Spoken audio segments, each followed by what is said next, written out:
반갑습니다, 여러분. 추가 강의, 이제 구주 추가 강의를 조금 이제 하려고 합니다.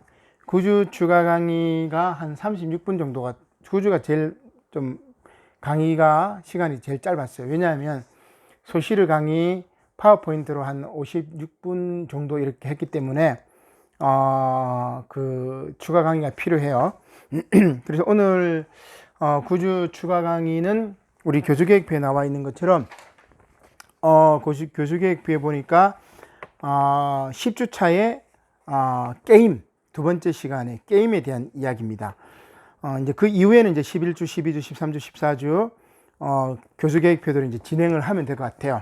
그리고 이때 이제 강의 분량들이 처음에는 제 생각에는 이제 여러분들이 발제를 하고 그 주제에 관해서 발제하고 토론하고 제가 이제 추가 강의하고 보충하고 뭐 이렇게 진행하려고 했는데, 이걸 이제 제가 이제 다 강의를 하려고 하니까 분량들이 이제 좀 많긴 해요. 그래서 앞 시간에 그 강의 시간 부족분들로 이렇게 메꾸었다고 볼 수가 있겠습니다. 아무튼 이제 게임에 대한 이야기인데, 9주차, 10주차 이야기들은 바로 이제 어떻게 보면은 이제 SF 영화 뭐 그런 식이겠죠. 이제 코딩은 다음 시간 우리 하도록 하고, 그러니까 인공지능, 로봇, 그 다음에 게임, 이제 그래서 트랜스 휴먼까지, 포스트 휴먼까지, 게임까지 이렇게 한 가닥 이렇게 정리를 하고, 그 다음에 다시 9주차 첫 번째 강의였던 코딩에 대해서 이야기를 하고, 그 다음 이제 핵이라든지 11주차 내용으로 진행을 하도록 하겠습니다. 수업할 때 여러분 교수계획표 한번 이렇게 확인하고 강의를 이렇게 듣고 전체 그림을 이렇게 살펴보고 개별 강의들을 이렇게 들으면 좋을 것 같아요. 자, 오늘은 이제 게임에 대한 이야기인데, 우리 남학생들은 게임을 참 뭐 좋아하는 친구들도 있을 텐데, 뭐 저는 게임을 잘 하지는 못해요. 그러나 이제 게임학이라고 이제 이름을 붙일 수가 있는데, 이런 게임학을 통해 가지고 철학을 한번 해보자. 게임학을 통해서 윤리적인 이제 어떤 대안들을 한번 생각해 보자. 그런 이제 이야기라고 할 수가 있겠습니다. 먼저 이제 게임에 대한 이야기를 하기 위해서 신화에 대한 이야기를 하고, 그 다음에 게임들이 대부분 중세나 혹은 그리스 로마 신화나 아일랜드 컬트 신화라든지 신화적인 서사들을 많이 이용해요, 게임이. 그래서 신화와 게임으로 한번 연결해 보고, 그 다음에 이제 바치 해방 전쟁이라고 리니지 그 게임에서 있었던 전쟁입니다. 이걸 통해 가지고 우리가 조금 이제 현 사회하고 연결해 가지고 한번 이야기하고, 그 다음에 그렇다면 결론은 게임은 기만이냐 해방의 도구이냐, 이런 이제 얘기를 하려고 합니다. 자, 먼저 신화에 대한 이야기인데, 신화라는 것은 그 미토스라는 말에서 유래가 됐습니다. 미토스라는 요 신화라는 말은 히라본인데 미토스라는 말에서 유래가 됐어요. 근데 이게 미토스라는 게 뭐냐면은 이야기라고 이야기를 할 수 있겠죠. 그리스의 철학자 플라톤이 미톨로지, 즉 신화학을 만들었을 때 이 미토스의 의미는 뭐냐면은 가공의 인물을 다룬 이야기입니다. 가짜 이야기. 그러면 이 말은 신화가 진실을 표현할지라도 정교한 픽션, 가공의 이야기라는 뜻이겠죠. 따라서 플라톤은 소크라테스의 입을 통해서 신화가 어때요? 플라톤 입장에 보면 그림자, 시뮬라크를 가짜겠죠. 이데아 세계가 아니니까. 그래서 신화가 사람을 타락시킨다고 비난을 합니다. 리퍼블릭, 즉 국가에서 이상적인 폴리스는 시인들과 그들의 이야기를 추방한다고 이야기를 했죠. 반면에 이 플라톤은 이 비유는 가르침의 도구로 생각합니다. 비유, 알레고리죠. 어떤 것을 다른 방식으로 이야기하는 것을 비유법이라고 그러죠. 우리 중간고사에 시험 나오죠. 은유와 환유, 직유와 제유법, 뭐 그런 이제 시험 문제 나오죠. 자, 그래서 비유는 가르침의 도구로 생각을 합니다, 플라톤이. 그래서 플라톤 이야기에 보면 우리 아틀란티스 이야기죠. 그 다음에 동굴의 비유, 이런 것들 모두가 알레고리, 즉 비유로 보편적인 진리를 전달하기 위해 지어낸 이야기지만 가르침에 있어서는 유용하다고 봅니다. 즉 미토스가 가공의 인물을 다루기 때문에 추방해야 되지만 어떻게 보면은 보편적인 진리를 전달하는 방편으로서는 유용한 도구가 된다고 생각했던 게 플라톤입니다. 자, 아무튼 플라톤의 추방령에도 불구하고 시인들과 그들의 이야기는 사라지지 않습니다. 왜냐하면 우리는 아이들에게 두꺼비를 보면은 항아 이야기를, 까치를 보면 견우와 직녀 이야기를, 호랑이를 보면 꽃감 이야기를 하게 되죠. 근데 여러분 지금 제가 얘기하는 게 이해가 돼요? 호랑이 하면 꽃감, 호암마마보다 무서운 꽃감. 옛날 비디오 테이프를 빌리면 그 앞에 이제 그렇게 나와 있는데 요즘 여러분 그런 거 볼 수가 없죠. 자, 그래서 이런 이야기를 하게 되면 아이들은 놀라울 정도로 잘 받아들이는 것을 볼 수가 있습니다. 다른 말로 하면 뭐예요? 아이들이 이제 스마트폰 만화 영화나 뭡니까? 뽀로로라든지 펭수라든지, 펭수는 이제 어른들을 위한 캐릭터이긴 하지만 그런 것들을 통해서 우리가 어떤 사실이나 어떤 것들을 전달하기 유용하다는 그런 말이겠죠. 그래서 신화는 그들 삶의 일부가 됩니다. 여러분 아침에 해가 뜹니까? 해가 뜬다는 말은 잘못된 말이죠. 지구가 공전을 해서 태양을 향해 돌잖아요.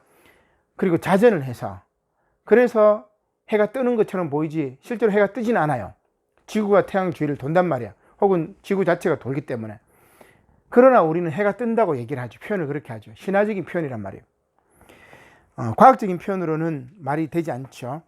이러한 신화에 대한 무수한 상상력이 암호처럼 현대 문화와 사상에 녹아 있는 거죠. 우리 삶의 곳곳에 신화가 반복되어 있는 거예요. 그래서 가상의 인물, 가공의 이야기였던 미토스가 우리 삶에 가득 차 있어요. 신화를 빼면은 우리 삶은 어떻게 보면은 맹맹해요. 유럽에 여러분 가보면 미국도 마찬가지, 이제 유럽 같은 경우는 특히 그런데 유럽에는 건축물들에 보면은 그리스 로마 신화 신들이 이렇게 많이 있어요. 그리고 이제 차 이름 같은 경우도 그리스 신들, 로마 신들 이야기를 많이 하잖아요. 그죠? 이런 것처럼 신화는 우리 삶에 있어서 빼놓을 수가 없습니다. 사실 이제 서양 언어권에서 요일과 달의 이름은 어떻습니까? 대부분 신화에 나오는 신들의 이름이죠. 달력에서부터 태양계 행성 이름까지 지구를 제외한 모든 행성은 로마의 신 이름에서 가져왔죠. 또한 그리스나 로마, 북유럽 신화에서 유래를 했습니다. 따라서 프로이드가 신화를 인간 무의식의 일부, 신화는 우리 무의식이다, 무의식의 일부라고 프로이드가 이야기를 합니다. 그 다음에 인간 내부에 깊이 뿌리 박힌 심리적 갈등을 반영하는 것으로 모든 사람이 보편적으로 공유한 이야기라고 생각을 해요. 혹은 융처럼, 융은 집단 무의식, 원형이라고 그러는데, 원형, 아키타입, 구스타프 융이라는 분석 심리학자가 있어요. 융처럼 신화를 인간의 집단 무의식의 뿌리를 둔 것으로 보는 것 역시 이러한 신화의 반복이 그저 한순간의 흐름이 아니라는 것을 잘 보여줍니다. 이 조셉 캠벨이라는 신화학자가 있는데 천의 얼굴을 가진 영웅이라는 그 책에서 이런 이야기를 합니다. 조셉 캠벨 신화학자예요. 천의 얼굴을 가진 영웅. 여기서 이런 얘기를 합니다. 종교와 철학, 예술, 선사시대와 역사시대에 존재한 인류의 사회 형태, 과학과 기술의 주요 발견, 잠에서 깨어나는 바로 그 꿈들은 신화라고 하는 원형적인 마술 반지에서 끌어오른다. 이 말은 무슨 얘기예요? 신화의 반복, 그 핵심을 정확하게 보여주고 있습니다. 자, 신화는 끊임없이 반복이 돼요. 무의식의 일부였고 집단 무의식이었던 것들이 오늘날 우리 의식으로 딱 돌출하는 거죠. 그게 이제 신화라는 이야기입니다. 근데 이제 이 신화하고 이제 게임하고 이제 연결해 보는 내용인데, 오늘날에는 이러한 신화의 반복이 온라인 게임에서도 이제 반복이 되고 있죠. 신화적인 서사학이 게임 자체의 게임학으로 패러다임 전환한 겁니다. 또한 매체 중의 매체라고 하는 컴퓨터와 인터넷이 우리 삶의 중요한 영역을 차지하면서 인터랙티브 인간이라는 말이 등장하죠.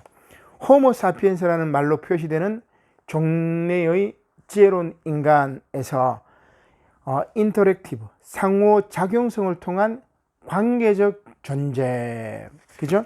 이게 인터랙티브 인간이라고 이야기를 할 수 있습니다. 그런 인간이 탄생한 거예요. 그리고 그것은 컴퓨터 게임이 그 대표적인 형식으로 자리 잡고 있다고 볼 수 있겠죠. 게임은 언제나 현실을 모방해왔고 현실을 비틀고 재창조하면서 스스로의 영역을 확대해 왔습니다. 현실과 가장 관련이 먼 것처럼 보이는 SF 소재의 게임이나 중세 판타지풍의 MMORPG, 대규모 다중 접속 온라인 역할놀이 게임이죠. RPG라고 요약을 합시다. MMORPG. 이 RPG 게임에서 유저가 역할을 분담해 게임을 하는 방식이지요. RPG 중에서도 MMORPG는 온라인상에서 여러 명이 RPG를 할 수 있도록 만든 게임이겠죠. 현실을 은유적인 형태로 재해석해서 탄생할 수 있었던 것입니다. 그러나 이제 게임은 단순히 현실을 모방하는 것에 그치지 않고 새로운 현실을 창조하는 것으로 나아가고 있죠. 포켓몬스터 같이 가상현실을 만들어 가지고 하는 경우도 있고, 5월 5일 지나갔지만, 우리 지난주에 지나갔지만 5월 5일 어린이날 같은 경우는 우리 청와대에서 게임 캐릭터를 만들어서 청와대에 초청했죠. 마인크래프트입니까? 아이들이 이제 캐릭터가 들어가서 이곳에서는 마이크 없이 이제 놀아라, 마이크가 아니고 마스크 없이 놀아라, 뭐 이렇게 얘기를 했는데, 새로운 현실을 창조하는 거죠. 그리고 게임 속의 리얼리티가 극대화되는 순간 현실과 가상의 경계는 허물어집니다.